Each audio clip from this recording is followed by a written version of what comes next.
Et si je vous disais qu'un homme avait rêvé de fonder une nation noire, unie, indépendante et prospère et avait failli y parvenir? Aujourd'hui, on s'intéresse à l'histoire fascinante d'un véritable leader visionnaire, Marcus Garvey.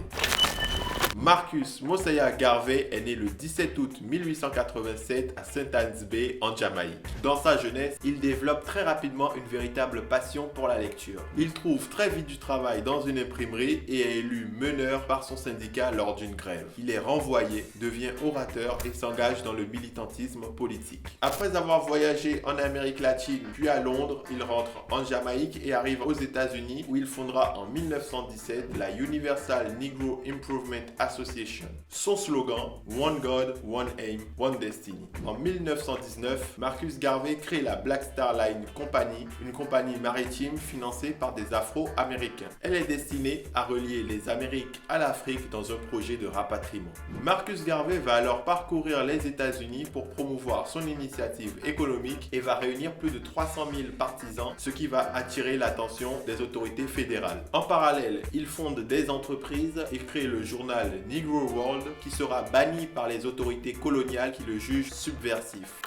En 1937, il fonde la School of African Philosophy dont les étudiants ont pour mission de diffuser les cours à travers tous les États-Unis. Avec des conférences, des livres et la création de son journal le Black Man Magazine, Garvey fait circuler l'idée selon laquelle la libération du peuple noir ne passera que par l'éducation.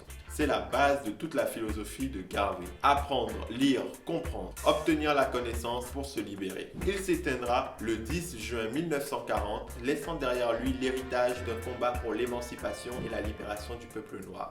Considéré comme un prophète par le mouvement Rastafari, il est surnommé The Black Moses. Il est l'une des figures marquantes du militantisme noir du XXe siècle et son message est toujours resté le même, Never Stop Learning. Mais tout ça, ce n'est qu'un résumé de l'histoire. Si tu veux en savoir plus, tu peux t'abonner ou nous rejoindre sur notre site association-icom.com. Tu y trouveras une fiche détaillée des personnages historiques noirs qui ont marqué l'histoire. Et si tu veux nous soutenir, tu peux faire un don, porter fièrement un de nos t-shirts ou acheter un patch d'un de tes personnages historiques préférés. ICOM, c'est une association Made in Africa for Africa pour lutter contre l'ignorance.